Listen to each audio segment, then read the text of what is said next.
Good evening and welcome to this evening's Cabinet meeting on Tuesday, the 12th of May. Now, my name is Councillor David Thomas. I'm the leader of the council and the chair of this evening's meeting. So before we start off with some little pieces of housekeeping for those members in the physical room. We're not expecting a fire alarm, so should the alarm sound, please exit via the nearest exit and gather in the car park next to the library. Can I ask that your mobile phones and electronic devices are turned to silent and that they are not placed near the microphone stations? Please note that we are using hybrid meeting arrangements with officers and councillors who are not members of the Cabinet having the option to join the meeting via Zoom. And we are also live streaming this meeting via the Council's YouTube channel to encourage more people to engage in our public meetings. Please can I remind everyone to use their microphones when speaking and turn them off when finished. Finally, anyone attending the meeting remotely must use their raise hand function when they wish to speak and to declare any interest at the appropriate time. If anyone attending the meeting remotely loses connection, the meeting will continue and you will have the option to follow the meeting via the YouTube live stream. So, do we have any apologies this evening, please? No, Chair. Item 2, to confirm as a correct record the minutes of the Cabinet meeting of the 14th of May. That can't be right. 14th of April 2026. Happy to move that from the chair. I'm going in advance of 2 days in advance. We're at the council meeting already. Happy to move from the chair. Happy to second. Thank you, Chairman. Thank you. All those in favour, please indicate. That's unanimous, Chair. Thank you. Disclosure of interest. If any member has a pecuniary or a non-pecuniary interest, could they declare that at this point, please? There are none declared. We have no urgent items this evening, so we're going to move straight on to item 6, which is the Levelling Up Funding Round 3, Brixham Port, often known as Oxen Cove, and the Paignton Tech Park. I invite Councillor Lewis to make his proposal. Thank you very much indeed, Chairman and members of Cabinet. Today I'm very pleased to speak in strong support of the Levelling Up Fund Round 3 proposals for Brixham Port and Paignton Tech Park, two projects that together represent a confident, forward-looking vision for Torbay's economy. Commonly known, Mr. Chairman, as the Fish and Chip Project. This is about more than capital investment. It's about unlocking potential of our people, our businesses, and our place. At Brixham Port, we have one of England's most important fishing hubs, rich in heritage and economic value. Yet we know that to remain competitive in a changing world, the port must evolve. Investment here will modernise infrastructure, improve efficiency and support the long-term sustainability of the fishing industry. It will help local businesses to grow, to create skilled jobs and ensure that Brixham continues to thrive as a national centre of excellence in seafood. At the same time, Paignton Tech Park represents our future-facing ambition. It is a space designed to attract innovation-led businesses, nature, local talent and diversity in our economy. By investing in high quality workspace and digital infrastructure, we send a clear signal. Torbay is open for innovation, enterprise and opportunity. This is all on the back of the great success of EPIC, which is now full and businesses need accommodation to move on to. What is particularly powerful about these two projects is how they complement each other. One strengthens a cornerstone industry rooted in our heritage. The other builds capacity in emerging sectors that will define our future. Together, they create a balanced, resilient local economy. This bid is also aligns with our wider priorities, supporting inclusive growth, raising productivity and providing opportunities for our residents, especially young people, to build careers locally rather than feeling that they must leave the area. And let's not underestimate the confidence this investment brings. Securing Levelling Up funding demonstrates belief, not just from the government, but in ourselves, that Torbay has the ambition, capability and vision to deliver transformational change. Of course, we recognise that delivery will require strong partnership working, careful stewardship of public funds and ongoing engagement with our communities and stakeholders. But we have shown in the past that we can rise to that challenge. So today I urge Cabinet to back these proposals wholeheartedly. They are ambitious, they are achievable, and most importantly, they are right for Torbay. Let's seize this opportunity to invest in our strengths, shape our future, and deliver lasting benefits for our residents and businesses. Mr. Chairman, I would like to put forward the recommendation as outlined in the document. Thank you. Thank you very much indeed. We're all stumbling on words tonight. Invite Councillor Billings to second. Thank you, Chairman. I'm delighted to second this. This is a really important project for Brixham and the area of Torbay that I represent, Churston and Gampton, which is right next to where the tech park is located. The reason we are in this position, being able to undertake these important capital projects, is because the previous MP for South Devon, Anthony Magnall, secured funding from the previous government, and it's that funding that is now being deployed through the projects that we have detailed in the papers now before us.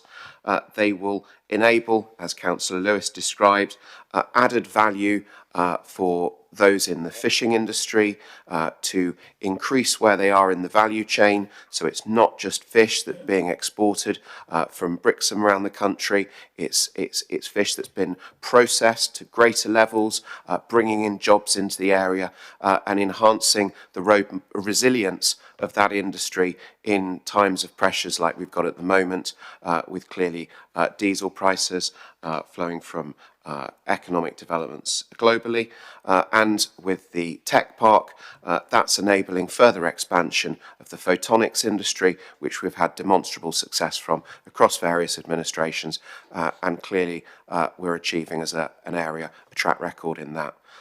This is a very practical way to drive these projects forward to ensure delivery, recognising the need to deploy the government funding that is unlocking most of this.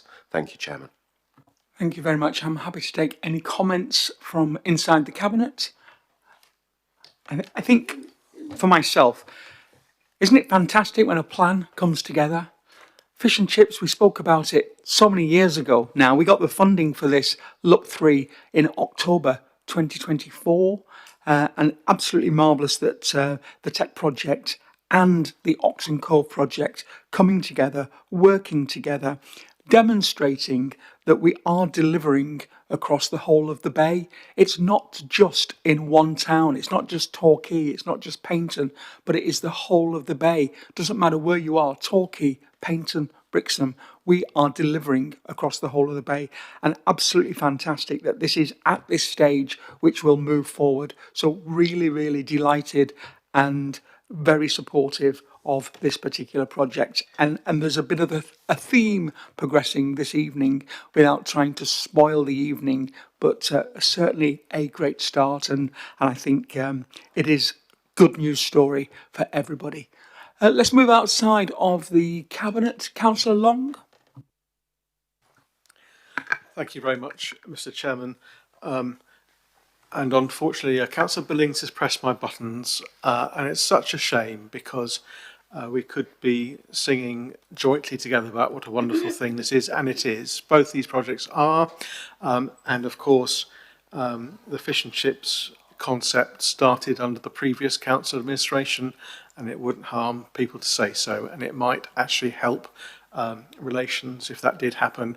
And it was really good that the last Lib Dem and the independent administration were happy to work closely with a Conservative MP and help to put blood together, and we could both be singing from the same hymn sheet. We don't always have to be so overtly political. Thank you. Thank you very much, Councillor. Any other comments from outside of the Cabinet? Bring it back. Oh, I can see you waving. Councillor Cowell going online. I'm not seeing a hand, but that, don't worry about it. Please wave, because I can see the whole of the screen. Councillor Cowell. Yeah, apologies, Chair. I couldn't find my hand button on Zoom. So used to using Teams these days. But yeah, I would just echo Councillor Long's comments there, because it was the fish and chips bid first went in and wasn't successful, and we were encouraged to submit the second bid alongside the support of the MP. It's absolutely essential that we invest in our fishing industry, also into our high-tech sector, which is still that legacy of the old Nortel business that actually brought about several Phoenix businesses in that high-tech sector, and a very diverse sector it is too. It's right that we invest in the additional space after the success of Epic. I just fear that continued growth in that critical high-tech sector could be hampered now that we've disposed of a valuable employment space at Edgenswell, where we could be encouraging further inward investment in this critical sector. But absolutely would be supportive of the schemes as outlined. They are the right things for the Bay, they're the right thing for Brixham and that part of Paignton, and the wider economy. Thank you, Chair. Thank you very much. I don't think there's any further hands online. Just checking that we've not missed anybody. There's nobody waving frantically at me. So I'm going to come back into the Cabinet. So Councillor Tyerman first. I think I just wanted to assure anybody listening who might be sort of thinking, well, if the levelling up money was applied for many years ago, why is this coming now? This is a continuation of a process. There have been a number of records of decision about spending grant money already that have taken the project to the stage it is now. This is a continuation of that process going forward. It is very much not the start of a process.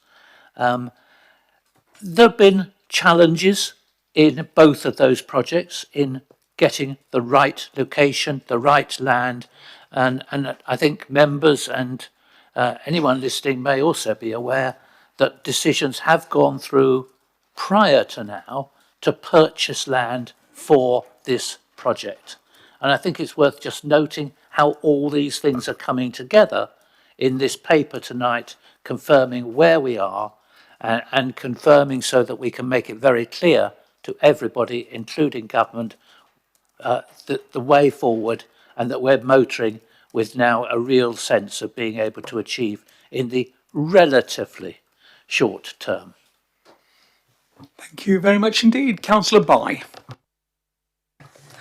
Well, thank you, Mr. Chairman. I just wanted to also say well done to everybody involved in this project, and thank you for bringing this forward.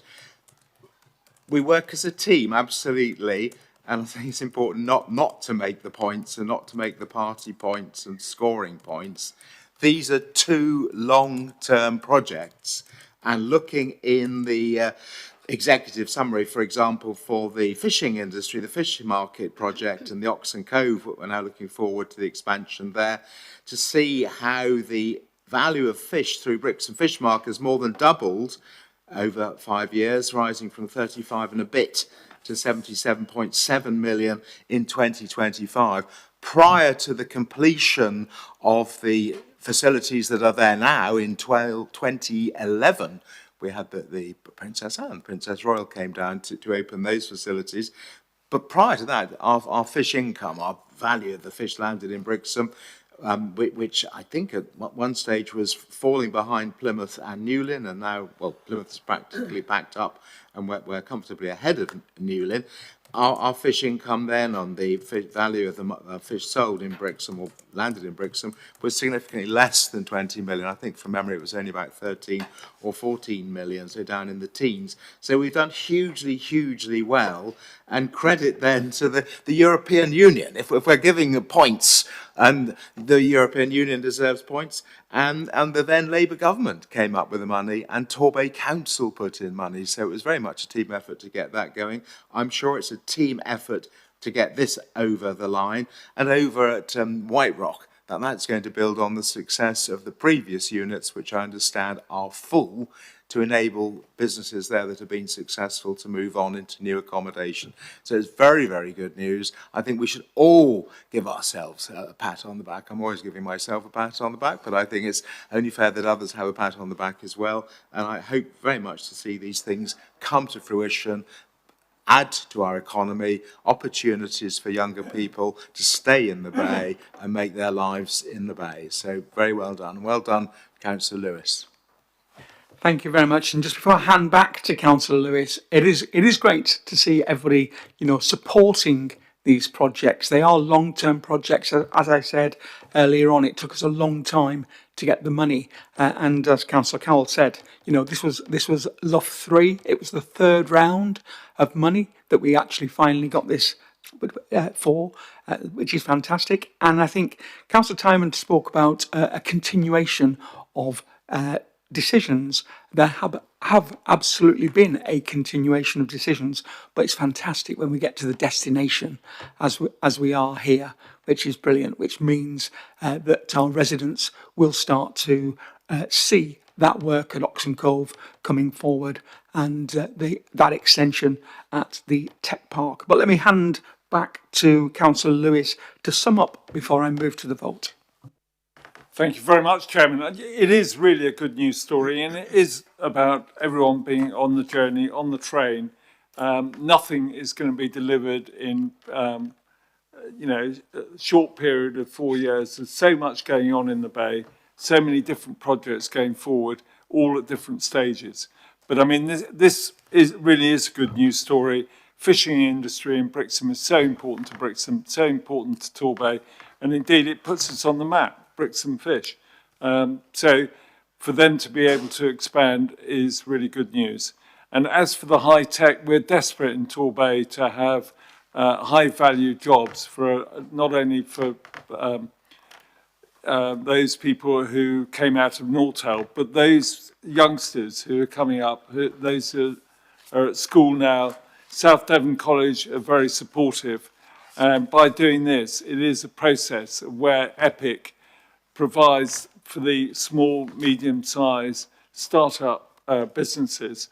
We need the room for them to move on to, and that's exactly what this money is there for those companies that have expanded in EPIC to be able to move on, which then frees up the space for the new entrepreneurs coming forward. So really supportive, and it's a good news story. Thank you, Chairman. Thank you very much. So let's move to the vote then, please. All those in favour, please indicate. That's unanimous, Chair. Thank you very much indeed. We're moving on to item 7. Item 7 is the redevelopment of the former Crossways shopping centre in Paignton. It is a scheme that from our officers, Anna Coles, who is our Director of Adult Social Care, and David Carter, who is our Director of Regeneration and Place Delivery, have been leading on this. And I am going to take this item slightly different at this Cabinet meeting. This item is due to go to Council on Thursday, but I thought it would be really good to, first of all, just allow David to present to the Cabinet and also all members exactly where we're up to, what's happening, and rather than it be a political conversation, we can have the political conversation later if necessary, but let's just fully understand where we are, what we're doing, and what's coming forward at Crossways in Paignton. Thank you, David. Sorry, you need to... thank you. Just a short presentation, Chair, to take into account the context, the purpose of the decision paper, description of the scheme, description of the site, the need for housing and daycare needs, the timescales for delivery and next steps. So the context of the scheme is to deliver 91 units of extra care plus a learning disabled daycare centre. It's the first project from our regeneration partnership to reach this stage. It got planning in December 25. The business case and project costings are at advanced stage. We anticipate start on site in September 26. I think it's quite crucial to understand, and this is the context of the decision we're making, that this is subject to Homes England grant, but we need to go through the decision-making process at Cabinet and Council to be able to present it to Homes England to allow that grant to be bid for. We then describe the governance process and then the final business case, Homes England grant, full cost and contract award. And the context is one of the largest projects we've delivered directly by Torbay Council. So the paper presents that we will, the numbers in here are provisional, subject to a final business case to be presented to Cabinet in July 26. And we need the decision to proceed to that stage to allow officers to submit the required bid to Homes England to give certainty around the final funding. We also need to make the decisions to ensure that we discharge our commitments under BLRF and Future High Streets grant conditions. That was funding streams that were used both in the site acquisition and the demolition, and they had timescales applied to them. And we need to take decisions in respect of land appropriation. The land was CPO'd in 2020, if I recall correctly, and that land, although it was CPO'd, you still need to appropriate it to remove some of the residual rights of third parties. And also that we need to allocate funding in the capital programme. We need that to ensure that Homes England understand that subject to their funding, that the council will find the remaining funding. The previous scheme that was consented didn't work. That's no one's particular fault or foresight. COVID happened, which meant that residential accommodation that was either market or build to rent funded by the private sector dropped considerably in value after COVID. And also something called the Building Safety Act, which was post-Grenfell, meant developments that were greater than approximately 6 stories or 18 metres were quite difficult. An original consented scheme had 7 stories in it. So, as I said before, the scheme will deliver 91 extra care units for social rent, and those will be for households local to Torbay. And it will provide a replacement for the ageing Hollicombe Daycare Centre for adults with complex learning disabilities.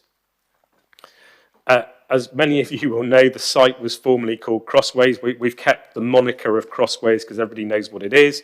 Acquired by CPO in 2021 for council-led regeneration of the site. So we demolished it, and that completed October 23. We've used it as a temporary car park, which has been reasonably successful. And then the planning approval was approved by committee in December 25. So we had all the things that were ready, needed to go. And the next 2 slides talk about a particular need. This is quite specific. We have statutory requirements to consider what our needs are. One of those was reporting that we needed 200 units of extra care by 2030. And then without suitable accommodation, adults with additional care needs forced to move into more expensive residential care homes. So there's also a potential saving to adult services as a result of this type of accommodation. And also as well, it does keep people healthier for longer. It has in-unit care. And also, as I said, it potentially provides a cost saving for the authority, and that is a bit wrapped up, as the paper said, in some of the things that are going on with the NHS and the ICB at the moment. It also improves their quality of life. They'll be closer to local facilities.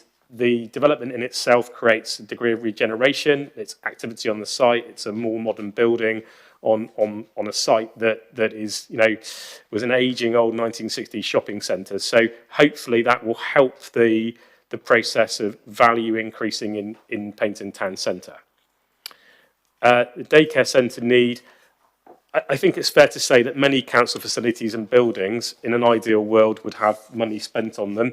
This is just a very good opportunity to rehouse that Hollicombe Daycare Centre. particularly in a purpose-built site.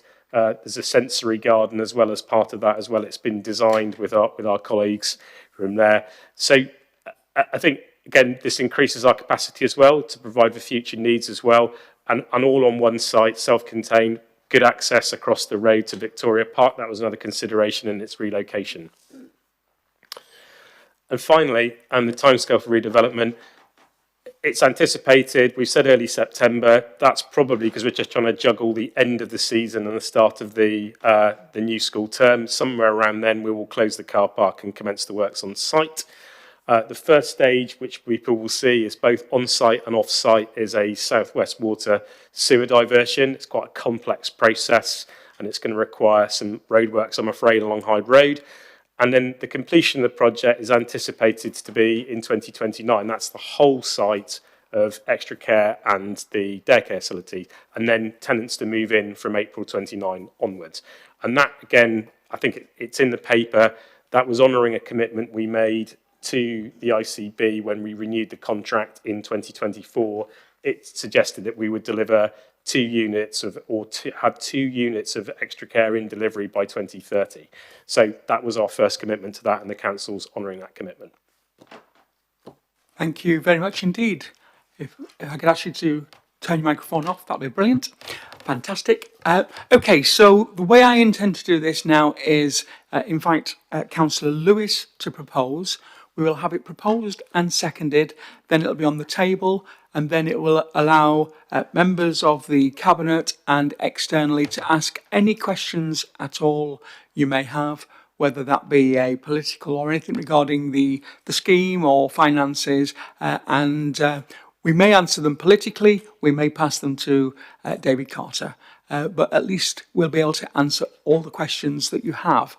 And the reason for doing it this way is because if you have a burning question that maybe can't be answered by one of the Cabinet members tonight, you'll at least have the answer before Thursday night, before it comes to Council. So I shall invite Councillor Lewis to propose. Thank you very much, Chairman, and I will be brief because David Carter has gone through in quite some detail of what we are proposing. And this really is a great news story, and I was first involved with this probably over 15 years ago when the site came up for sale. I think we missed it by about 100,000, 200,000 at the time, and it has been a blot on the landscape ever since. And full credit to the previous administration for doing the compulsory purchase and getting the ball rolling. We all remember the pictures of Bob the Builder outside the Crossways, and this is a chance now to really have Bob the Builder there and getting on to build the building. It is coming to Cabinet, it's coming to Council on Thursday.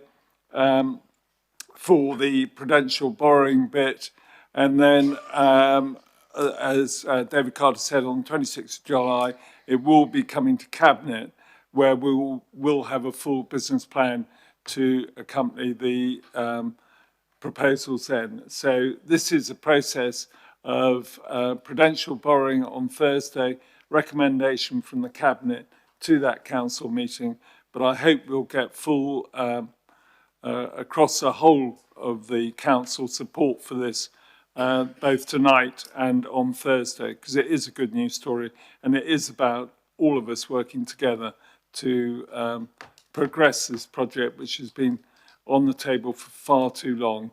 And let's hope that in 29 we can all attend the opening of the new Crossways, which will then help adult services as well. It's not only for housing, but it will help adult services at a time when the ICO will be finishing. We will have Crossways there to serve the good people of Torbay. Thank you. Thank you indeed, Councillor. Happy to second from the Chair, and I really am actually delighted to second this report because it's the kind of ambitious project that local government should be delivering when the private market simply will not. Some people will understandably ask a simple question. Why don't you just build a simple, cheaper, straightforward housing scheme? And the answer is because this site gives us the chance to do something far more valuable for Paignton and for Torbay. Yes, standard housing, it may have been cheaper on paper, but this project delivers so much more. And I actually have 5 points to explain why I'm supportive of this project.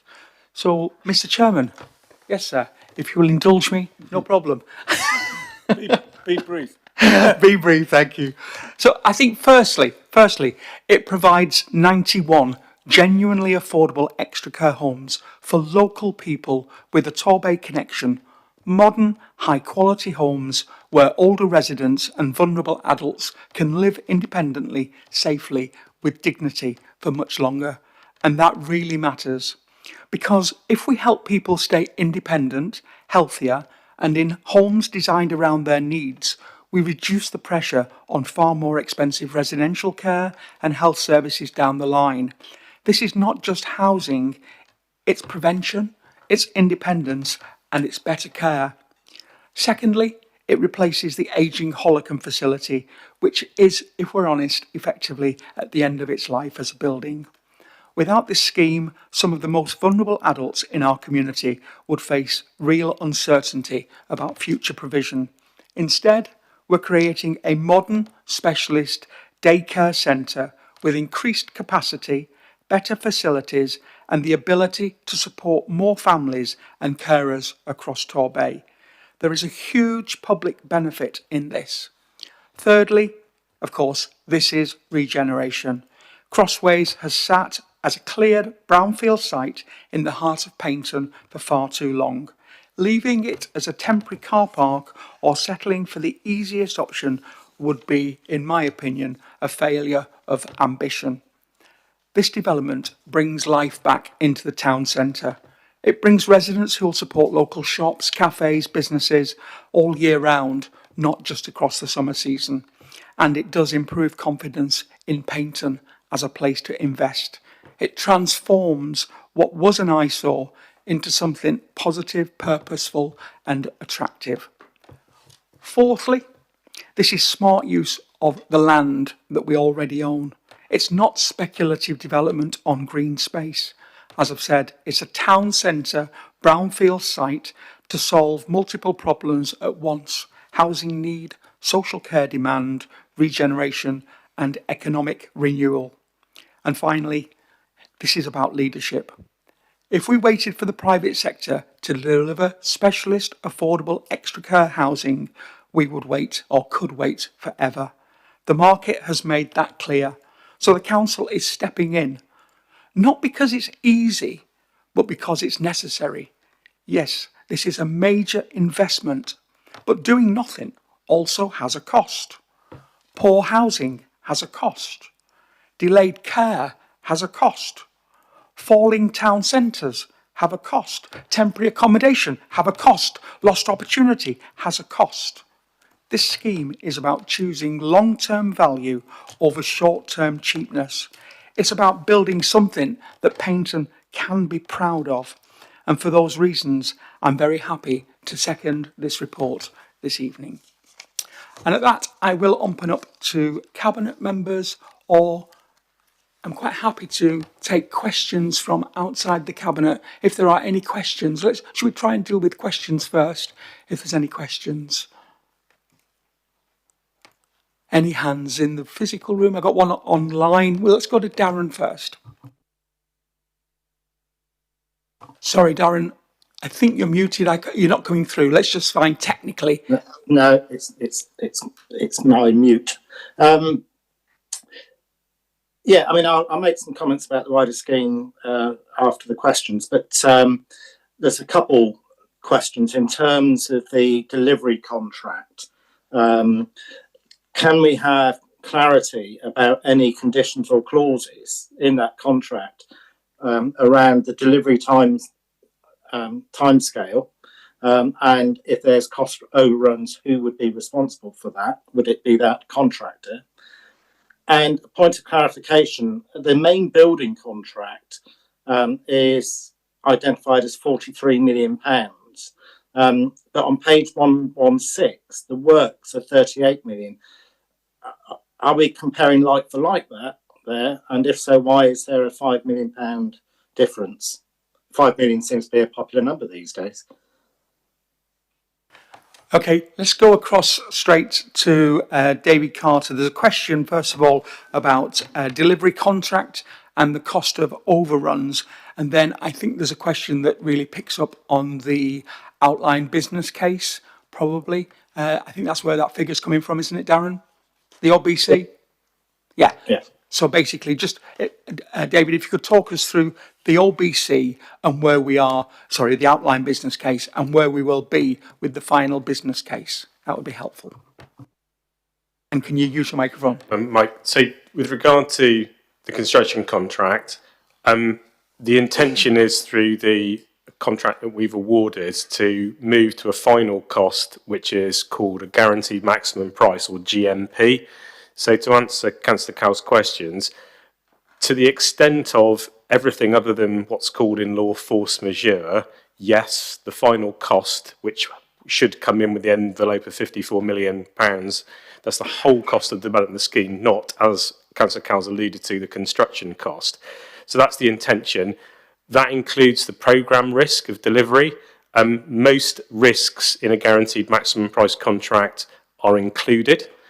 So in terms of delays to subcontractors, etc., that's all part of the contractor's risk.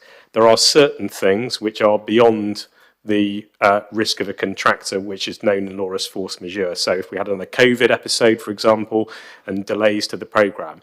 So without anything that we can't see, yes, that's the guarantee of the price and the delivery in terms of the programme. The programme could always slip, but under a guaranteed maximum price, we won't pay any more for that slippage. So going on the numbers, I think it's a function of the pure construction cost is the 38 million, and the wider development costs post the 8 million we've expended getting to this stage is the discrepancy between the two numbers. So in effect, because the same organisation in Wilmot Dixon Construction is both designing the final stage up to RIBA4 and then is constructing it, I think that's why the numbers are placed the way they are in the business case. Did you wish to come? Sorry, my apologies. Did you wish to come back, Darren? Councillor Cowell? No, I may have a couple other thoughts on that overnight, in which case I'll get hold of David directly. Thank you. Thank you very much indeed. Are there any more questions, any more hands raised online? Okay, we'll come into the room. Any questions in the room outside of the Cabinet? Let's come back to the Cabinet. Any comments within the Cabinet? Councillor Timon? Yeah, thank you, David. I think it's worth letting people know that I had the privilege of being able to go with the Devon Housing Commission in very early months of this administration to see the newly opened Edwards Court care facility in Exeter. That was a smaller scheme, 53 apartments. It was conceived and planned before COVID came along. And I recollect very much hearing people say at that, gosh, this is expensive. But if you went and looked at the facility and saw what was being provided, there's absolutely no doubt that this sort of facility does an enormous amount to help enhance the lives of the residents living there. It gives them companionship in that there's like-minded people living in apartments next door along the corridor, and it has communal areas. I think one of the issues that we probably faced with the first iteration of this is we had a lot of communal space. Exeter had the same, and I think in this day and age with the increasing costs of construction, we can't produce the absolute ideal. Exeter said to me, gosh, if we'd known how much this was going to cost, I don't think we would have started.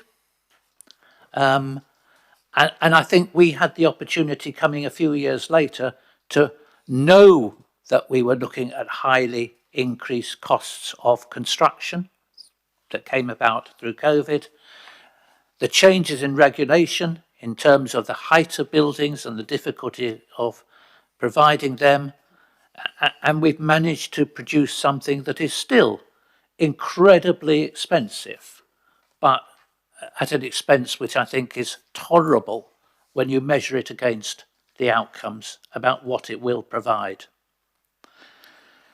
I think, Chair, you started by saying that, or was it the proposer, I can't remember, started talking about this in terms of how it came about, where we went, etc. I would say if you really want to see what this will do for people, see if you can arrange a visit to Edwards Court in Exeter. It's only half an hour up the road. It really shows you what this can do. It can show you what sort of environment is there, and you can talk to people living in it and hear how much they appreciate that sort of facility. I had that opportunity 3 years ago. I don't mind getting in touch with my housing colleagues in Exeter and seeing if we can arrange a visit. If people would like to do that, I think that would be quite instructive. Can't guarantee they will say yes, but I'll give it a go. Thank you. Thank you very much indeed. Councillor Billings. Thank you, Chair. I think one of the things that we can also give everyone lots of confidence in is the governance arrangements that are being put in place, with this being a large public sector contract, to ensure that the costs now budgeted are those that come through in the actual delivery, and if for any reason there needs to be changes, that any increases are managed and kept down. And I think it would probably help if through you, Chair, we could have Mr. Carter revisit that bit and just expand a little bit on that, because there's a very good section in the report. I was, for example, looking at page 119, and I think it would be useful in this setting, particularly considering the full council meeting that we've got, to give all members that comfort and reassurance that we've got that in terms of, from our perspective as the council, we are the client. So the agent that's acting on our behalf to represent us, to represent the public that we serve, to ensure that costs are kept down throughout the duration of the contract, and we're not in our area seeing what you often see on large central government contracts with cost overruns during it. Would that be possible through you, Chair? Of course it'll be possible, no problem. Thank you, David. So the governance chart on page 119 shows the structure during delivery, and what Councillor Billings is referring to is effectively the council's oversight of client. In some building contracts you would have, I suppose you'd call it an independent agent, etc. The council needs to ensure that decisions made, to give you a very simple example, that there might be a choice between the colour of doors within the planning side of it. One of those doors might be considerably more expensive than another. What we will ensure is that we are cited on those decisions and probably come back to politicians if there is a decision to be made between the colour of said doors, to ensure that we get what we want in terms of the technical output. There's a reason for that, is that the asset is going to remain ours. So, for example, just on lift specs, for example, we need to make sure that the lift not just is installed correctly, but we understand how it operates, and our asset management team understand how it operates post-construction. So we've had what's called an owner's engineer team set up, which is part of this structure, that's part of the client structure, to ensure that as the design is developed, and building construction on site often has elements of it that as you go through the main structure's built and the M&E goes in, you have choices to make within the specification. They have to deliver to the specification. So the structure shown ensures that we have cost control and cost oversight as a council over what the contractor does or doesn't do. And again, we've got a similar system at the moment running, I think, on Paignton and Preston, where members are engaged in those things and the decisions that need to be made. I'm an officer, so I'm not political. This could transcend administration in terms of how it administers. It will do, whatever the administration happens to be after the next election. So I think that's important, as Councillor Billing raises, to say it's a bit technically complicated, but it's a good thing to point out. Thank you very much indeed. I'm not seeing any further hands, so I will go back to Councillor Lewis to ask him to sum up. Yeah, thank you very much, Chairman. After 15 years, I'm delighted Councillor Thomas. got to where we are. One second. Sorry, I was waiting for questions to be over before I put my hand up to speak, and then you went straight to summing up. So, My apologies. We've got a hand online. So my apologies. My apologies if I'm misled. Let's go. I've got a hand online, and I've also got. Let's go to Councillor Long. Thank you. thank you very much, and sorry if I misunderstood as well. I was very, very pleased to see this report come forward, and it's good to see that this project, which this administration inherited, being finally progressed, we are absolutely supportive, and of course the relocation of Holcombe is also very much to be welcomed.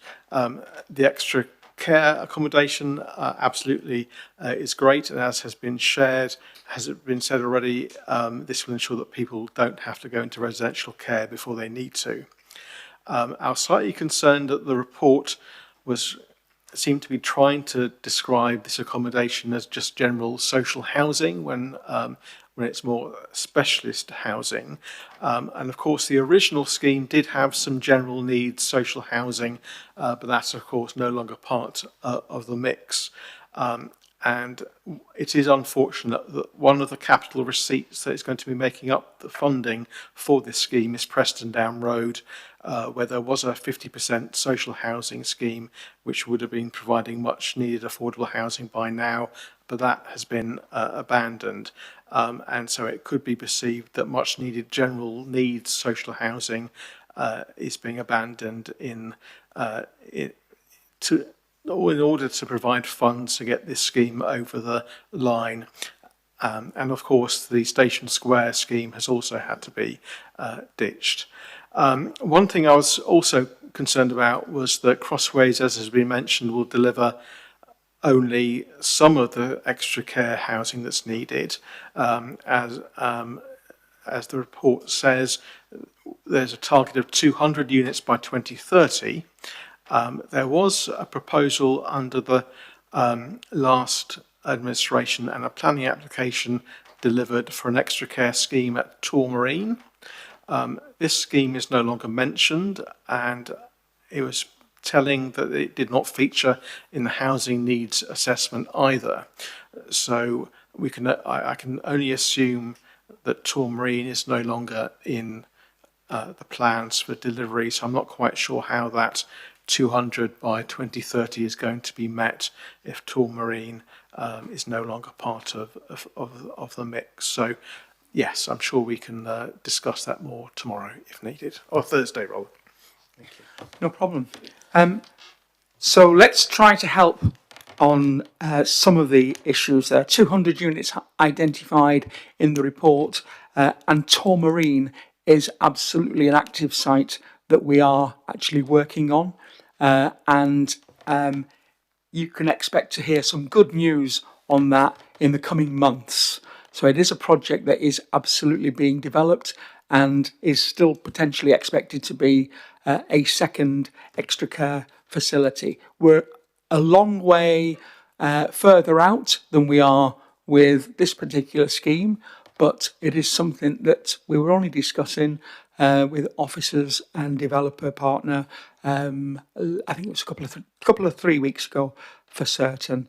Yeah, so that's a piece of good news for you. Yeah, and as you say, 91 extra care facilities in this location. Move across online to Councillor Cowell.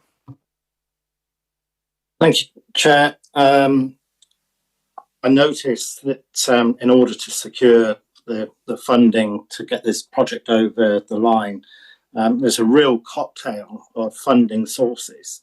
There are 14 different funding streams, one of which is obviously Homes England, a significant contribution, without which we would be dead in the water again. Of course, I'm absolutely supportive of this project. Crossways has been a blight on Paignton for far, far too many years, and I'm pleased that Councillor Lewis acknowledged the work of I think it was one of the first key decisions we took in June 2019 as the new administration with cross-party support to pursue a complicated compulsory purchase process. And we also managed to secure some additional funding to do some of the basic stuff, including allocating funds from the Future High Streets Fund, has been mentioned, and also the Brown Land Release Fund. The reasons that first proposal that was consented was unable to get over the line have been articulated by both David Carter and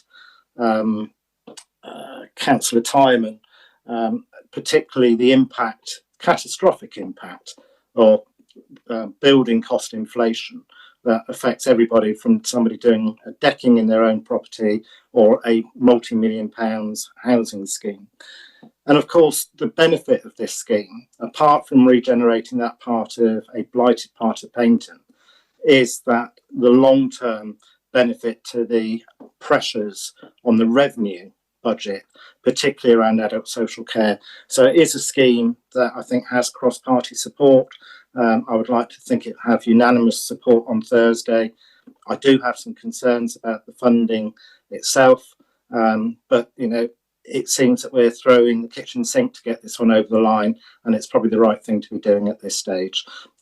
Surprised to be hearing about Torbay, given the fact that we do have briefings and that hasn't been on the agenda to date, but would be interested to hear more details at another time. Thank you, Chair. Thank you. And you are correct. It is a cocktail of funding schemes to pull this together. And ultimately, you are correct to identify that if Homes England money isn't attached to this scheme is effectively dead in the water. Absolutely. But that is why that's why it's programmed this way. So to get approval from council effectively on Thursday to allow officers to have that in-depth conversation with Homes England to find out exactly how much grant we can get in this scheme to then allow that to come back to Cabinet we've identified those different funding schemes, but there will be a paper that shows, once we know what we've got from Homes England, and we've got that, I'm going to get the acronym wrong, guaranteed maximum price contract, because we'll have that in play at that Cabinet meeting. We'll then be able to go through all of the figures in some detail with the complete cocktail of how many parts this, how many parts that, to pull it together. So yeah, absolutely spot on, and thanks for recognising that. And it would be great to have a unanimous decision on this one on Thursday, because I do think that the politics with a little p or even a big one are not in play on this particular scheme. Everybody wants to do the right thing, and I think we all know that this is the right thing. Certainly from the number of comments that we've had. So thank you for that. Can I just make sure I've not missed anybody before I go to wrap up? Because that was very wrong of me. Let's go to, you're hovering over the button. Councillor Lewis.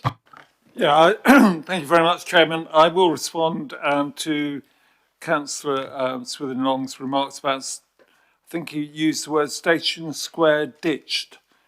Station Square has not been ditched. Station Square is very much alive with the potential to make it a lot bigger and better than it was originally, with a possibility of a multi-storey car park, hopefully a supermarket, Gateway. and other, and as Chairman says, gateway. But it is going to be bigger and better. Councillor Cow is right. We are trying to raise the money from every bit that we can, because we know how important it is to get Crossways over the line. And what we can't do is delay it and push it into the long grass. We've got to bite the bullet and get it going, and that's what we're determined to do, because I think this is going to be great for the residents of Paignton, great for the local businesses, and as Councillor Cowell said, it's also good for adult services who will be desperate for this sort of service come when the ICO is no more. After many years, as I said at the beginning, I was involved with the front page of the Herald Express at that time with our bid to buy Crossways. If only we'd got it across the line then for only £100,000 that we lost it, we wouldn't be where we are today. But this is the time where we can actually see the end of the road. I think the end is in sight, where hopefully in 2029 we can all be there as fellow councillors and see the site be open. Thank you, Chairman. Thank you very much indeed. Let's move to the vote then, please. All those in favour, please indicate. That's unanimous, Chair. Thank you very much indeed. We move on to item 8 this evening, which is the Torbay Joint Health and Wellbeing Strategy, the post-consultation report, and I invite Councillor Tranter to present. Thank you, Chair.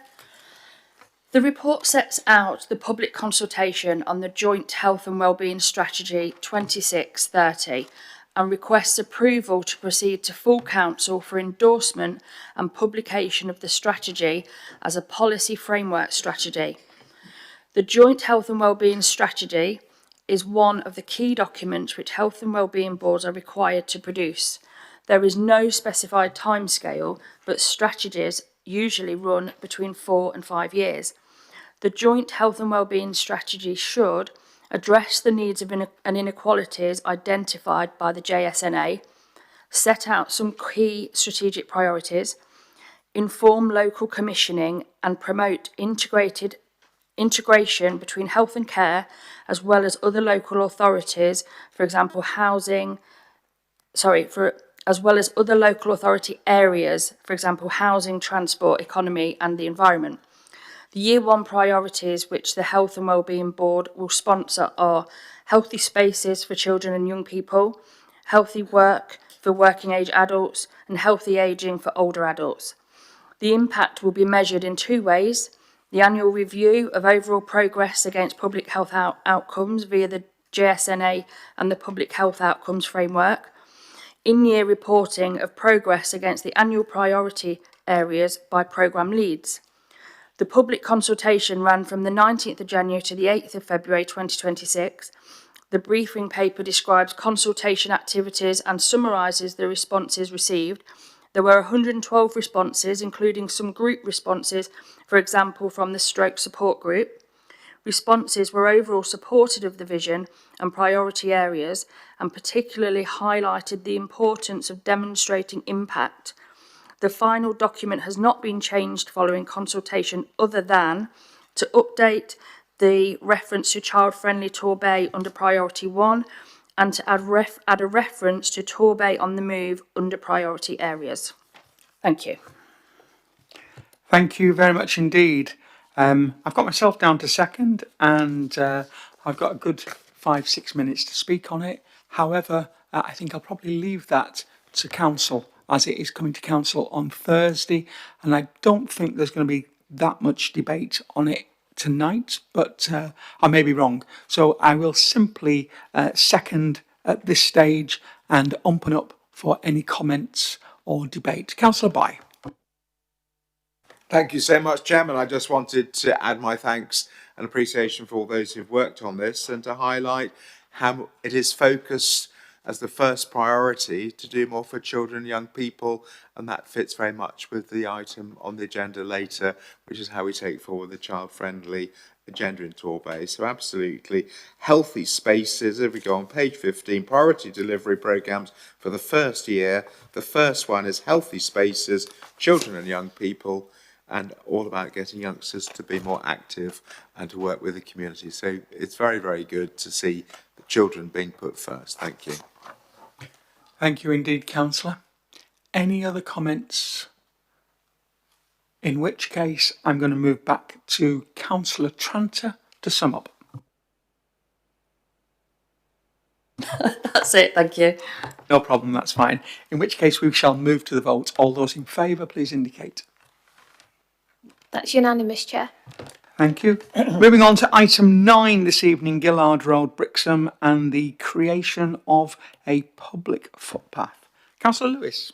Thank you very much indeed, Chairman.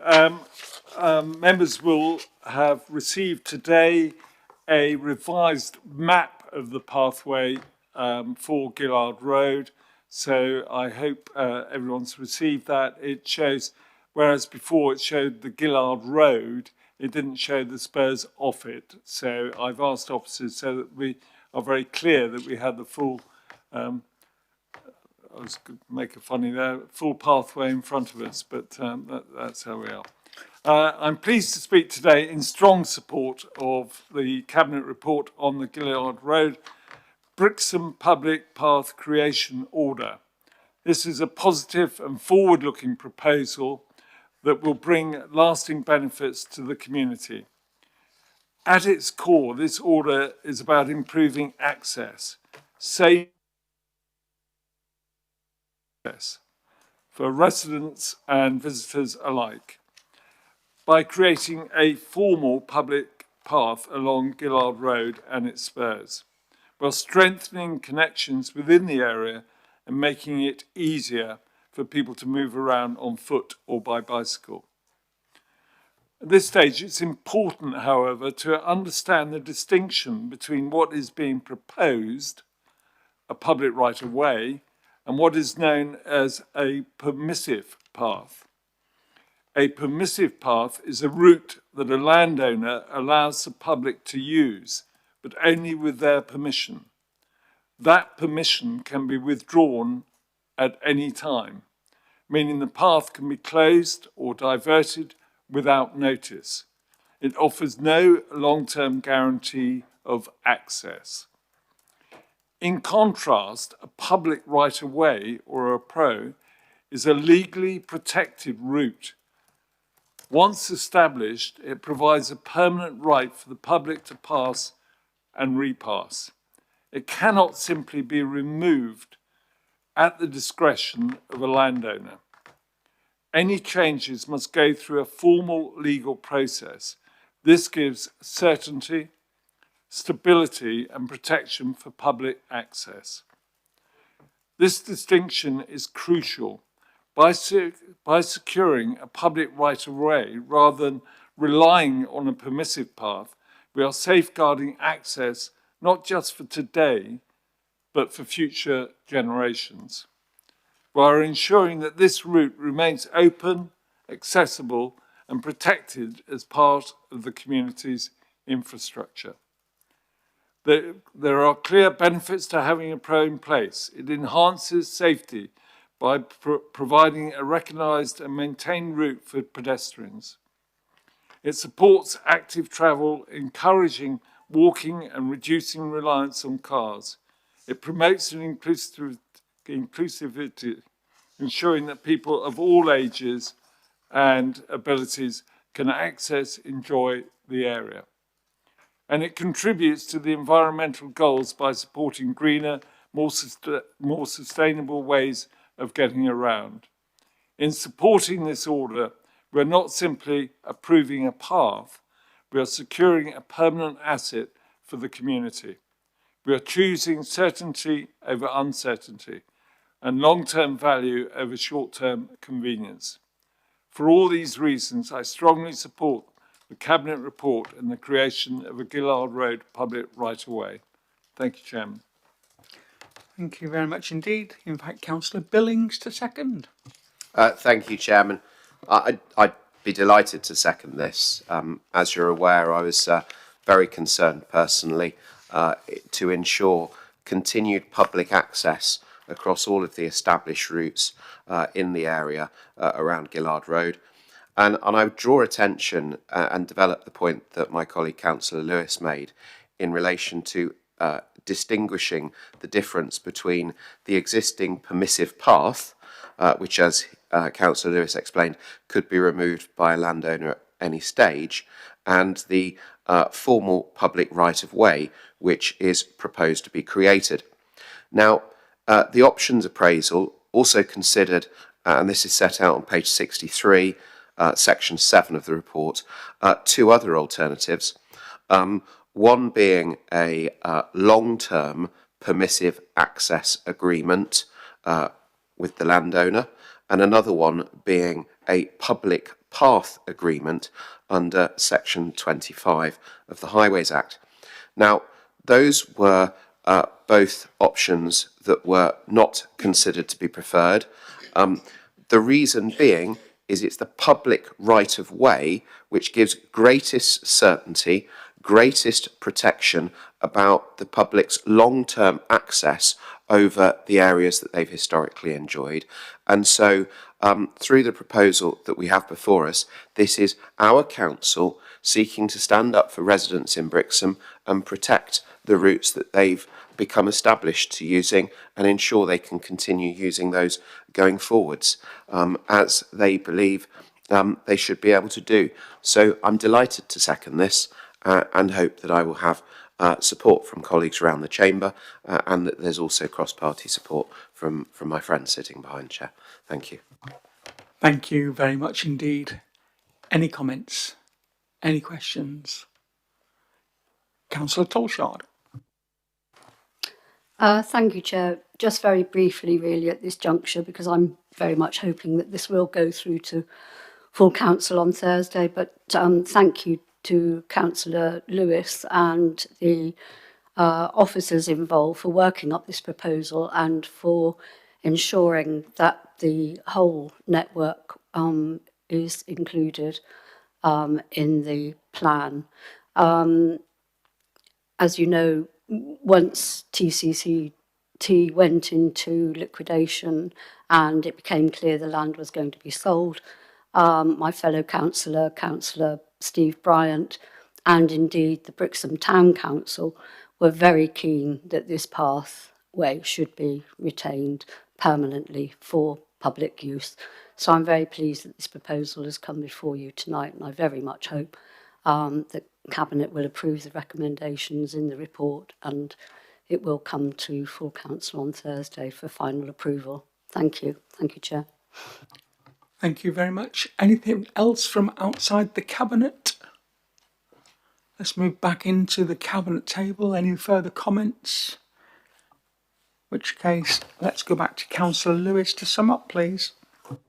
Nothing much more to say, actually, Chairman. It's good news, and it shows that we've listened to the community of Brixham and are moving forward on that. It was very sad with the Coast and Countryside Trust and the demise of it, but it's important that the land that they managed in the past, we look clearly at it, and this is one where we do believe that the footpath should remain there, and we're doing everything in our power to be able to do that. So it does go to full council, so I hope we get cross-party support on Thursday.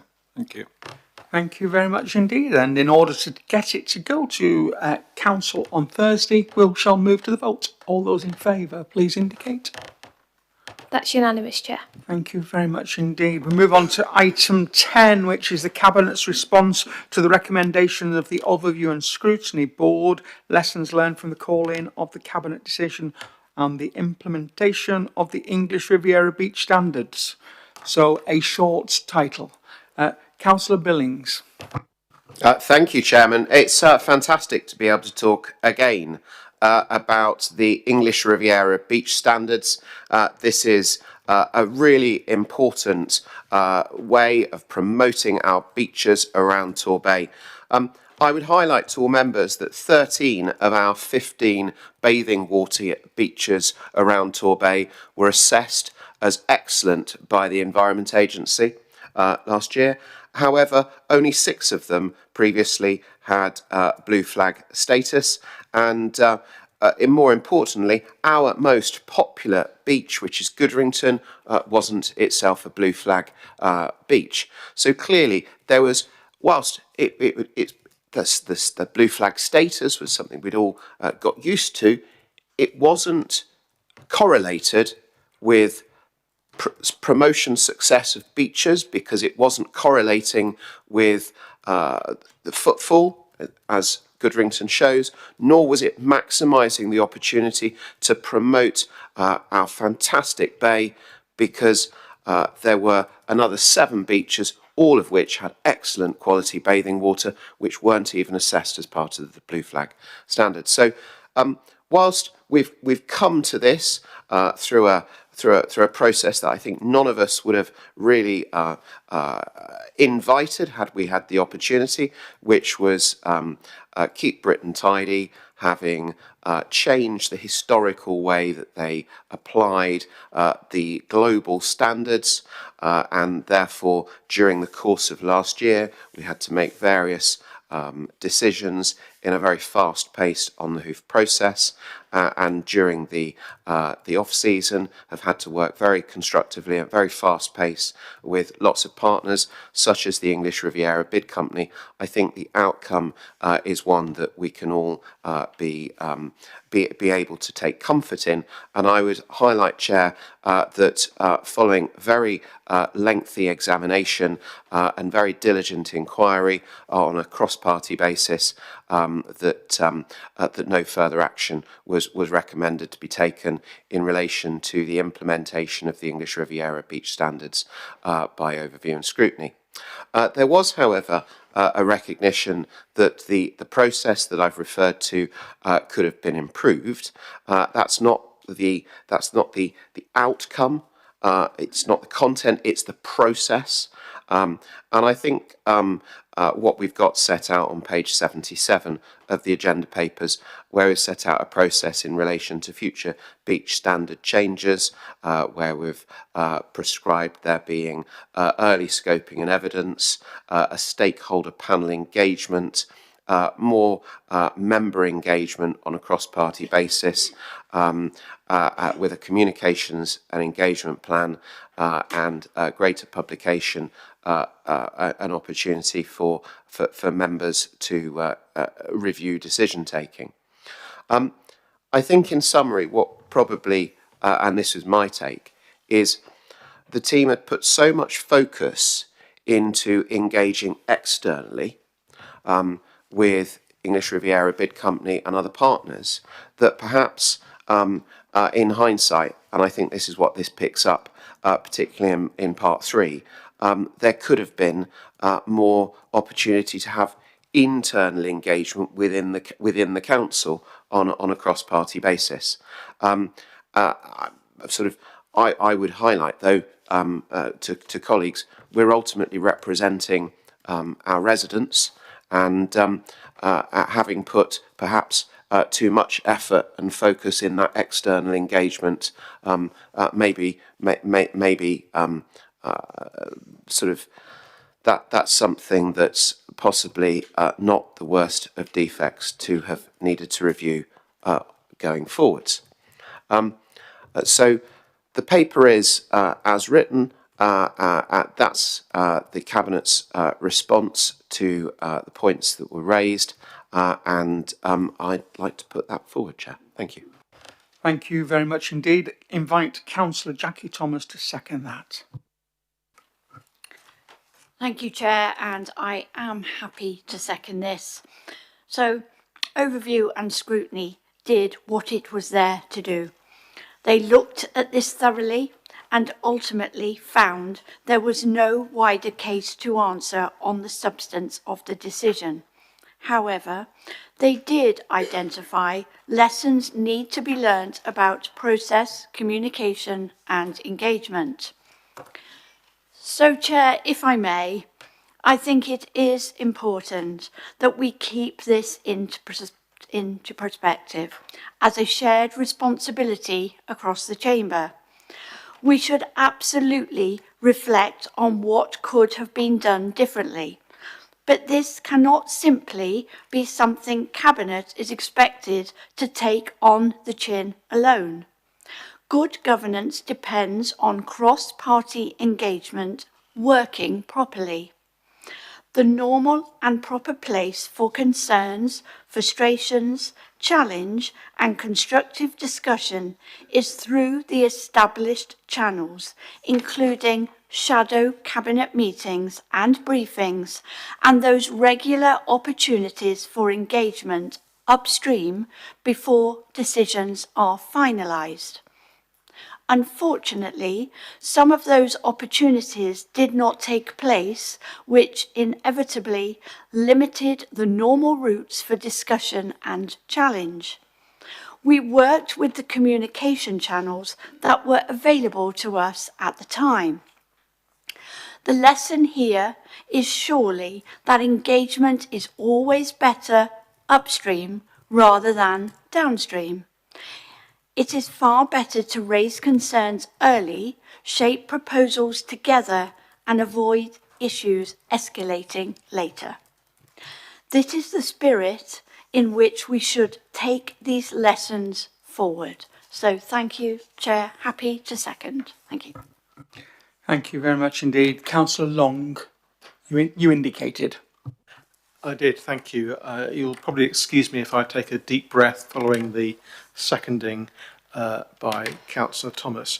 That engagement and proper procedures might have been beneficial if this item had indeed come through the proper procedures, but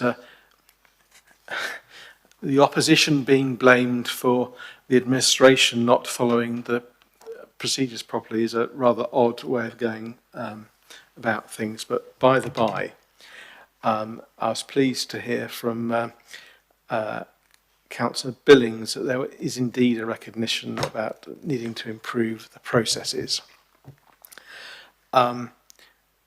following the ONS call-in.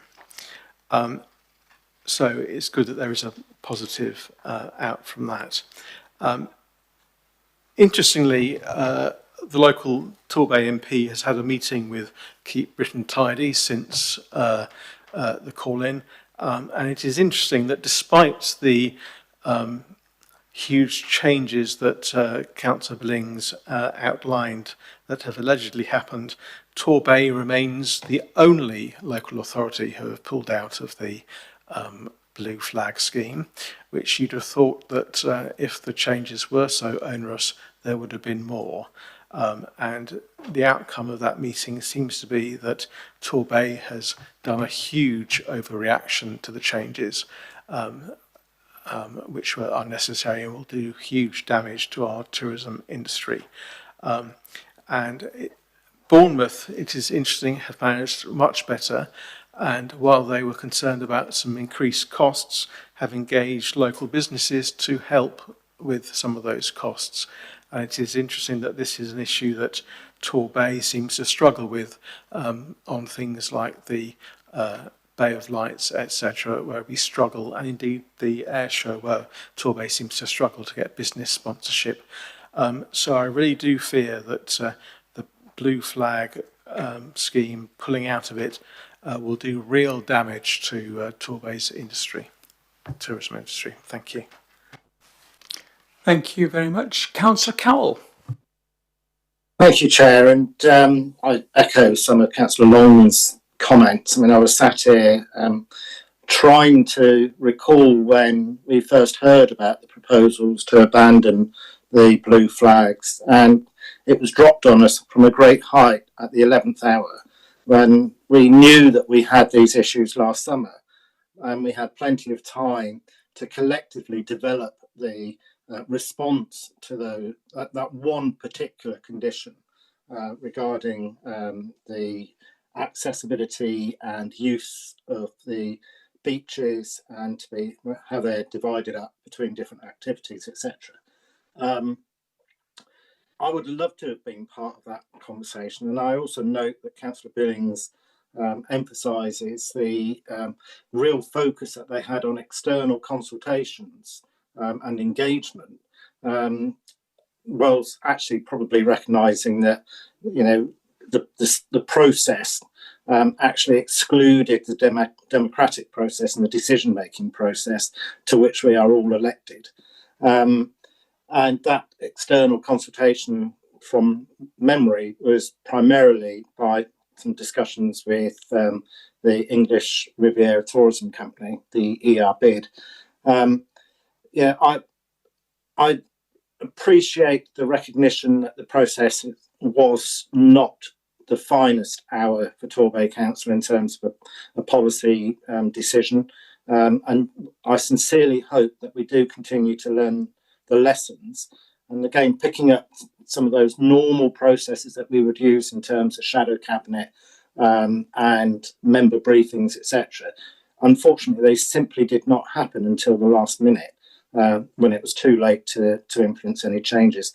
And the reason why ONS actually decided not to take any further action is because we recognise the urgency of having to implement the policy, warts and all, in terms of this season and getting the signage out, etc., etc. It wasn't because ONS recognised this was the right decision, far from it. Thank you, Chair. Thank you very much. Any further comments from outside of the Cabinet? In which case I shall move back to Councillor Billings to sum up, please. Thank you, Chair. I'd just like to start by reminding colleagues of the 13 of our 15 bathing beaches that are all assessed to be of excellent quality.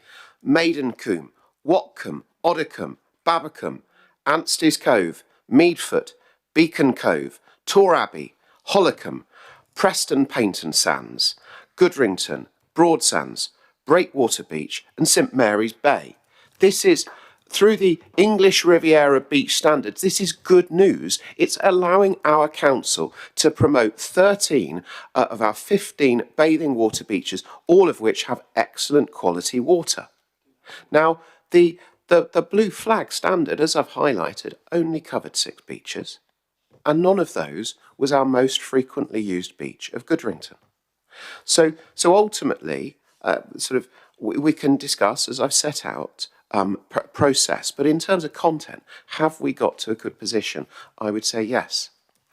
Now, we've discussed also, and this was at the heart of some of this response, and my colleague, Councillor Thomas J, she developed this in terms of cross-party working relations. And I would just reflect, Chair, earlier on this evening in seconding another item, I referred to the contribution of a specific politician.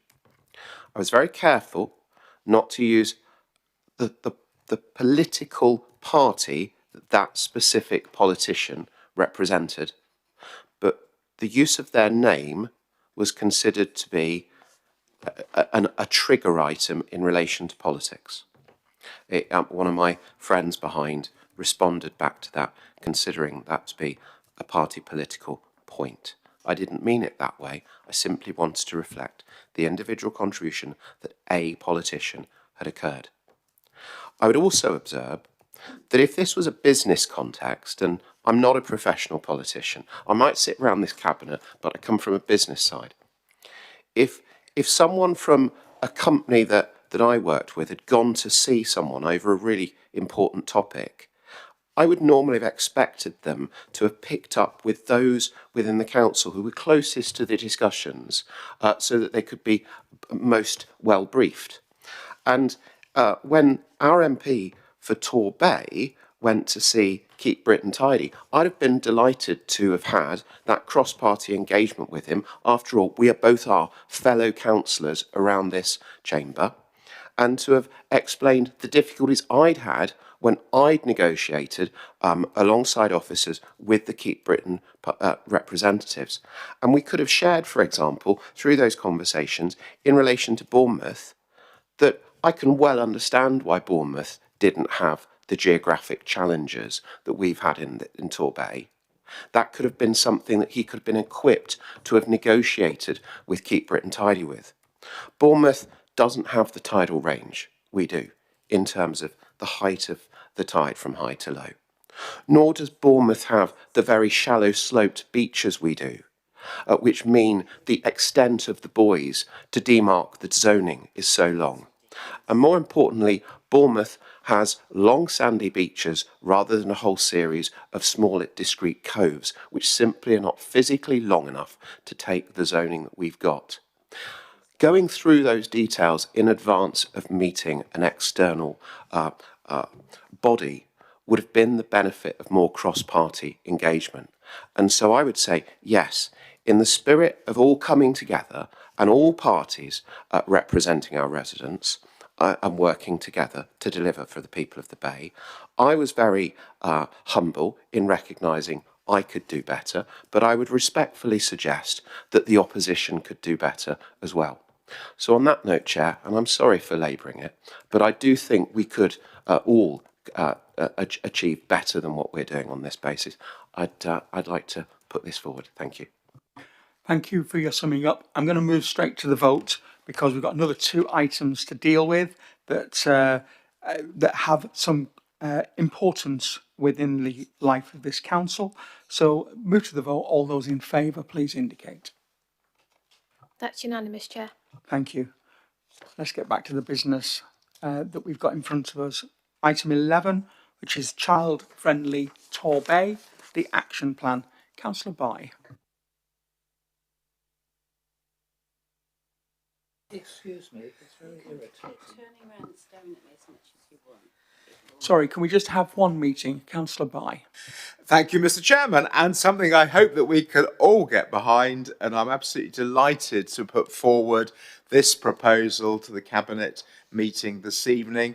Absolutely, it builds on the work initiated by the previous administration when you went off, as I understand it, to Leeds and learnt about how they had achieved the designation of being a child-friendly city, which then inspired a lot of work here in the Bay with cross-party support and absolutely professional colleagues and partners very much on board to see if we couldn't be given that same accolade by UNICEF to be a child-friendly place.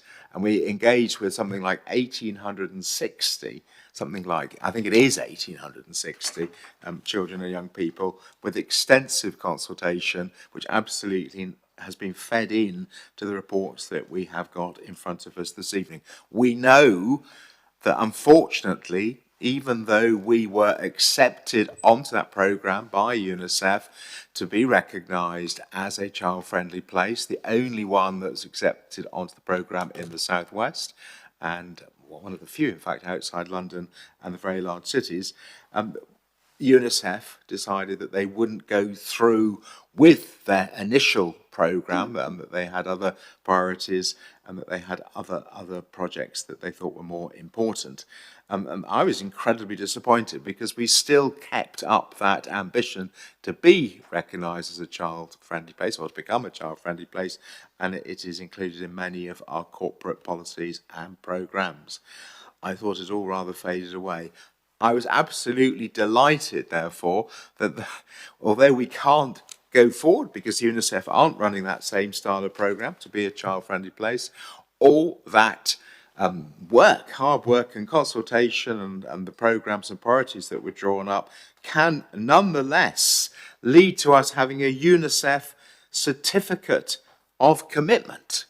So you tell me the difference between being a UNICEF child-friendly place or city and achieving, as we absolutely want to achieve now, a UNICEF certificate of commitment.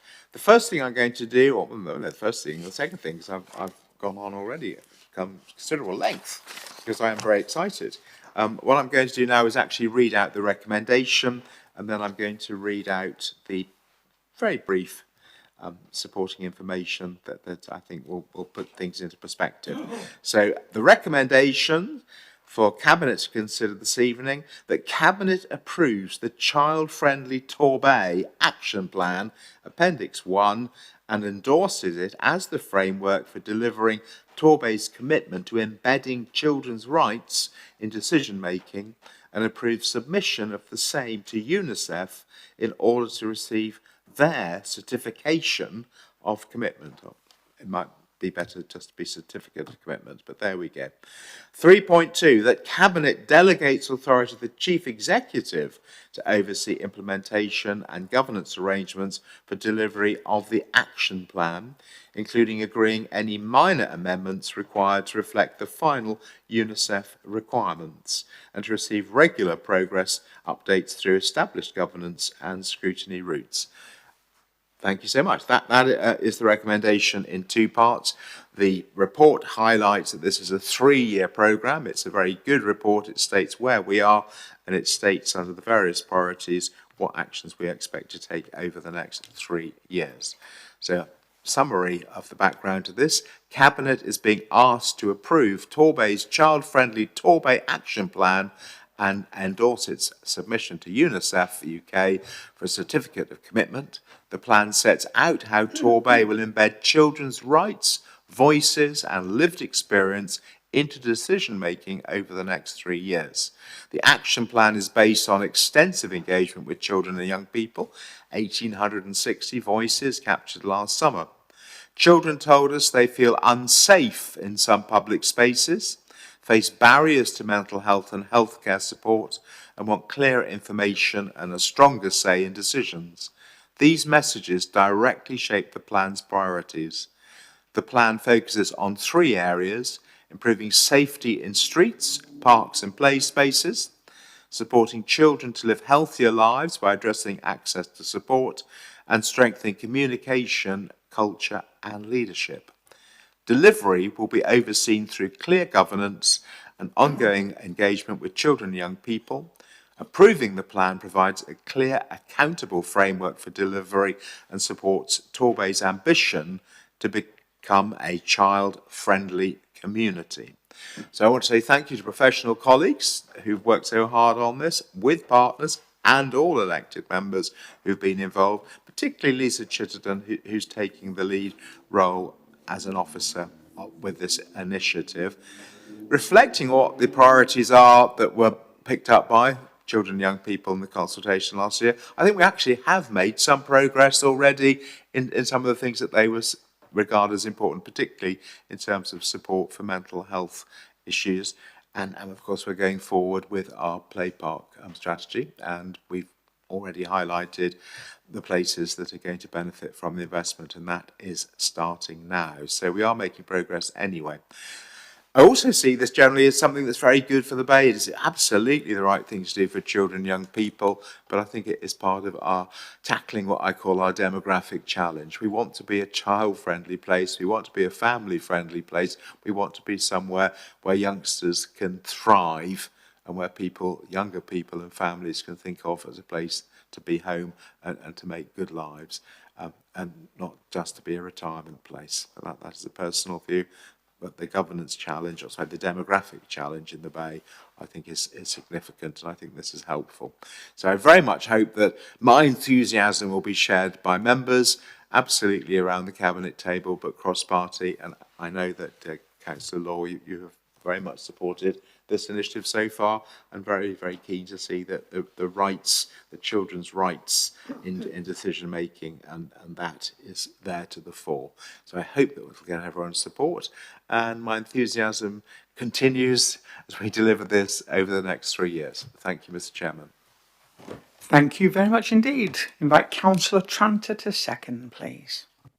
Thank you, Chair. So some of the highlights that I've picked up from the action plan was better health and wellbeing outcomes for children and young people, improved safety in public spaces, sorry if I'm repeating a little bit, Nick, a more child-friendly culture, dashboards for clearer accountability, performance oversights and to help target improvement activity, the progression towards the UNICEF child-friendly certificate of commitment, developing tools to gain trust for children and young people's voices to be heard, and mechanisms so children can see the impact of their feedback. So I second this. Thank you. Thank you very much indeed. I'm going to move straight out of the Cabinet and move to the Shadow Cabinet Member, Councillor Law, and invite Councillor for any comments.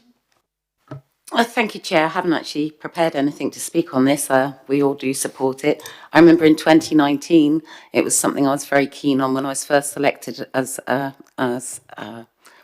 councillor, but when I was first given the position of lead member for children, it was something I was really wanted to pursue. And at that time, we were inadequate, had been for a long time, and I made an appointment with our Children's Commissioner that we had then. Went to speak to this man, Nigel Richardson, and halfway through speaking to him, it kind of dawned on me, and I collected the name Nigel Richardson with Leeds, and he was actually Leeds was the first council in the whole of the UK to bring in or to achieve child-friendly status, and he was the man behind it, and here was me trying to pitch this idea to him. And I remember very clearly he said to me back then, Cordelia, you can't boil the ocean. First of all, you have to get to good.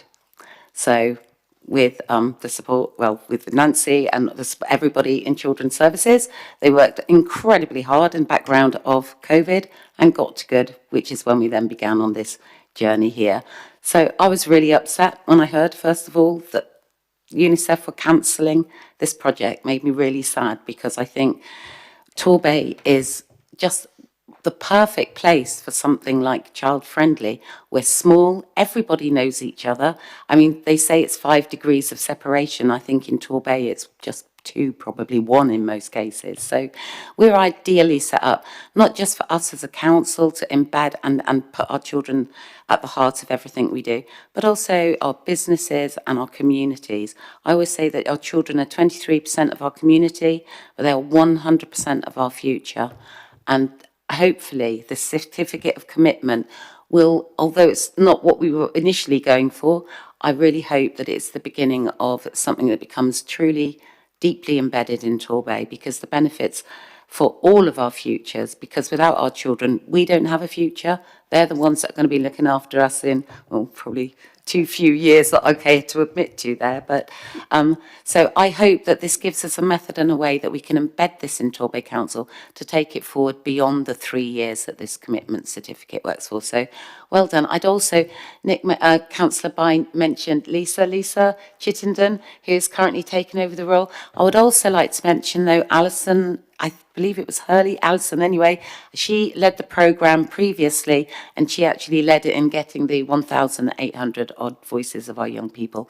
An amazing piece of work. So thanks to everybody involved, Lisa, Alison, Nancy, and everybody. And actually this is for us as councillors to take into our hearts and take forward too. Thank you. Thank you very much for that, Cordelia. I really appreciate it. Any other comments from outside the Cabinet? Let's come back to the Cabinet. Nick, would you like to sum up? Well, just thank you to Cordelia for that passionate speech, and let's all now work together to make Torbay a child-friendly place. Thank you. Thank you very much indeed. So let's move to the vote then. All those in favour, please indicate. That's unanimous, Chair. Thank you. We move on to the final item this evening, which is transfer of land at various sites in Brixham to Brixham Town Council. Councillor Lewis. Once again, Chairman, thank you very much indeed. I'm pleased to speak in support of the Cabinet report concerning the transfer of land at various sites in Brixham to Brixham Council. They include the Churchill Memorial Gardens, Brixham War Memorial and Jubilee Gardens. This proposal represents a strong and positive step forward for both Torbay Council and the community of Brixham. It reflects a shared commitment to local empowerment, ensuring that decisions about valued community spaces are made as close as possible to the people who use and care for them. By transferring these sites, Torbay Council is demonstrating confidence in Brixham Town Council's ability to manage and enhance these assets in a way that responds directly to local needs. This is not simply a transfer of land, it is a transfer of opportunity. It allows for more responsive stewardship, encourages local innovation and strengthens community identity. At the same time, this move enables Torbay Council to focus its resource more strategically across the wider bay, while maintaining a collaborative partnership with Brixham Town Council. It's a practical example of how different tiers of local government can work together effectively for the best benefit of residents. Importantly, this arrangement safeguards the long-term future of these sites as community assets. With local oversight, there is a greater potential for these spaces to be maintained, improved, and enjoyed for generations to come. In short, this is a positive, forward-looking decision. It supports localism, strengthens partnerships, and delivers benefits for residents. Welcome this report and encourage those Cabinet members to support it. Thank you, Chair. Thank you indeed, Councillor. Happy to second this from the Chair.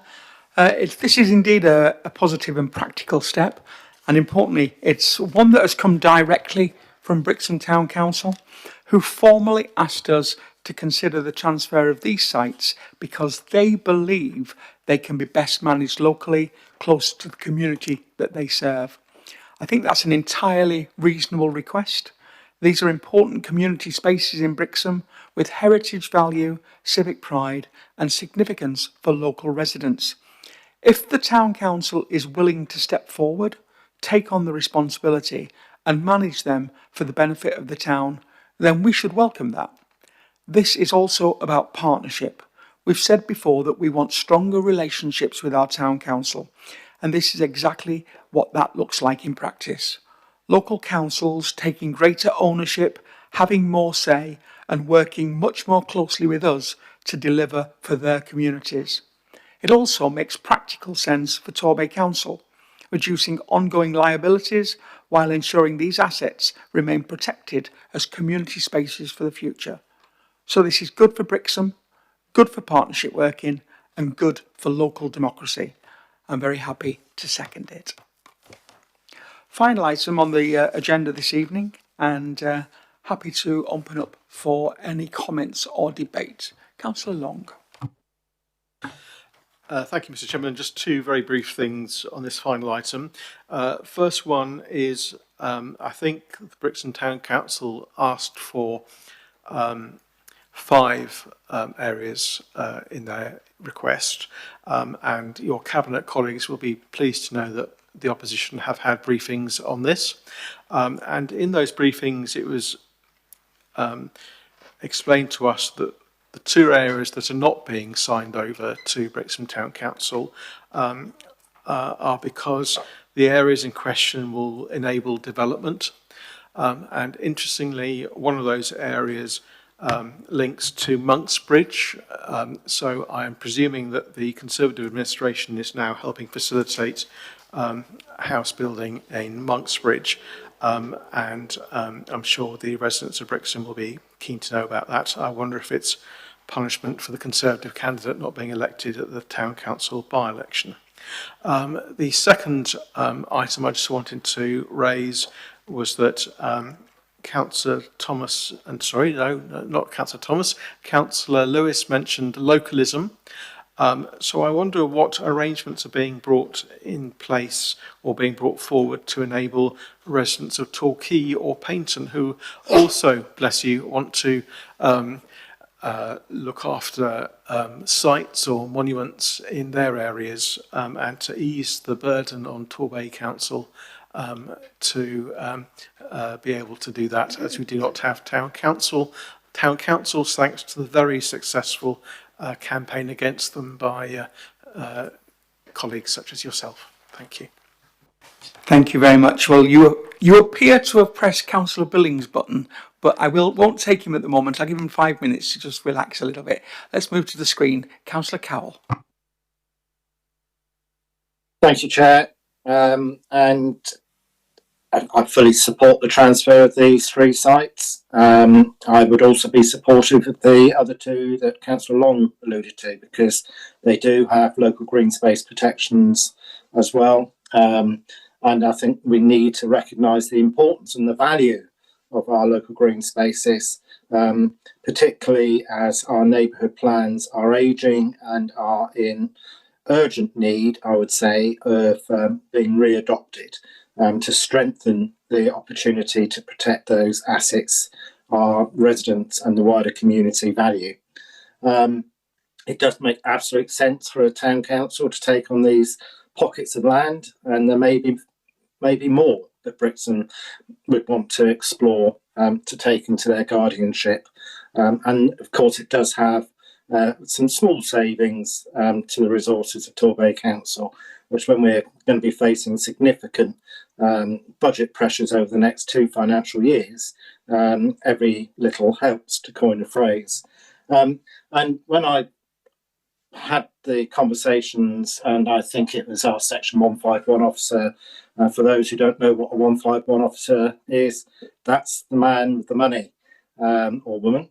And I did point out that the capital receipt that we're going to get will actually help contribute to getting Crossways over the line, because we are going to receive the princely sum of £1 per site, which is absolutely the right price to be paying, and it will contribute to the capital regeneration programme. But absolutely support this transfer. Thank you, Chair. Thank you very much indeed. I'm not seeing any further hands, so we'll come back into the Cabinet table and invite Councillor Billings. I think, Chair, it's extremely important that councillors around the table take the opportunity to reassure Brixham residents in relation to some of the matters that were raised. I couldn't be further from the position that we were seeking to develop any of the items or any of the areas of land that were talked about. Just for absolute clarity, I think it would be a very brave council that took a children's skate park and decided to develop it. Certainly not a council that I'd want to be a part of, and that's what's just been suggested. But to reassure, that's exactly not what we're going to do. So one of those sites that we're talking about is a skate park. Now, we're very aware, colleagues, how difficult and expensive skate parks are to look after. And I would respectfully suggest that looking after skate parks that serve a large community that sit on the very edge of a parished area, it's more fair and reasonable if the costs of maintaining those are picked up by a larger council with a larger budget, rather than forcing all of the costs onto that parished area. In my eyes, I think that's more reasonable and proportionate. And in relation to the other, I think that's a children's playground. And again, I think it's a pretty brave council that takes the view that it's going to promote development by building on children's playgrounds again. So I don't share those views at all.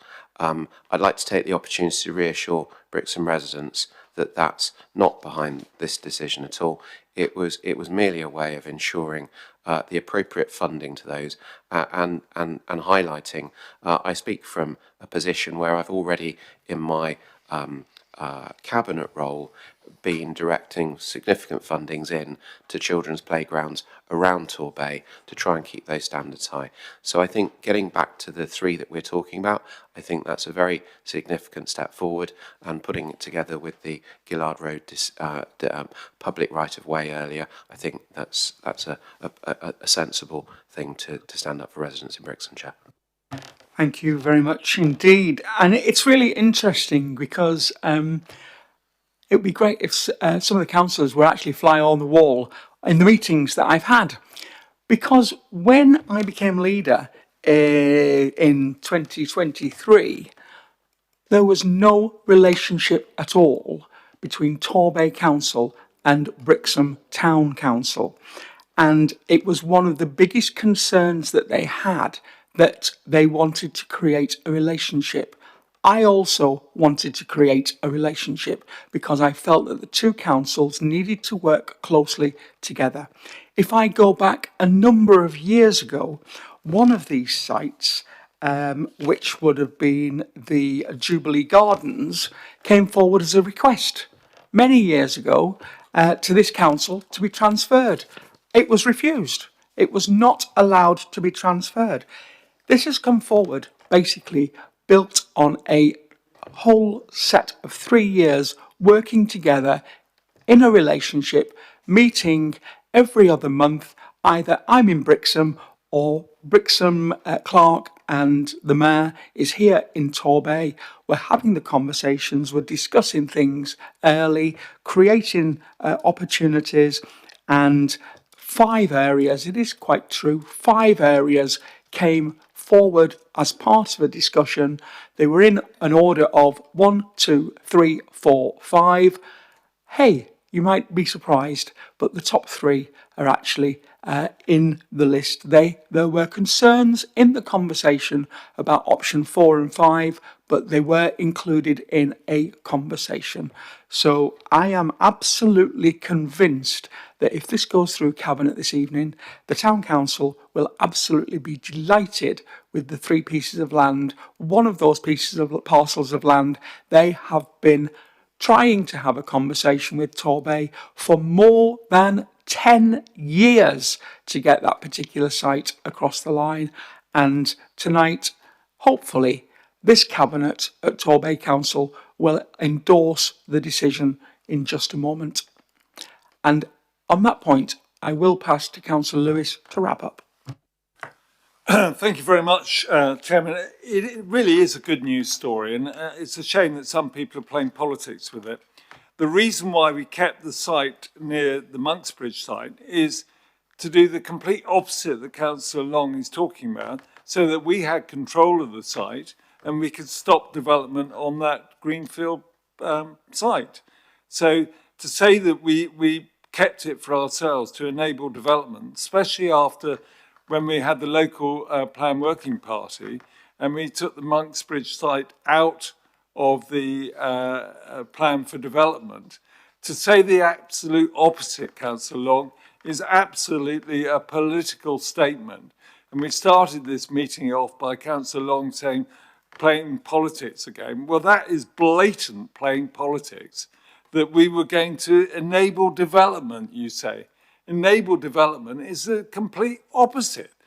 We then talk about localism and can we give sites to local people. We've just sold for the, Councillor Cowell will be pleased to know that it's not only £3, but it's £4 because we sold the monastery for £1. So we're getting Crossways across the line tonight in bucket loads. Not only that, we have on other sites in the Bay, as you know, we've got really big sites like the Pavilion, like the Picture House, where we have supported. But, you know, to say we aren't supporting, we're always open to suggestions, but I can promise you this, that the land, the skate park is not there for development. Thank you very much, Chairman. It's a good news story, and I'm sure Brixham Town Council will be delighted. Thank you very much indeed. Let's move to the vote then, please. All those in favour, please indicate. That's unanimous, Chair. Thank you very much indeed. And at 19:23, that is the meeting closed. Thank you very much.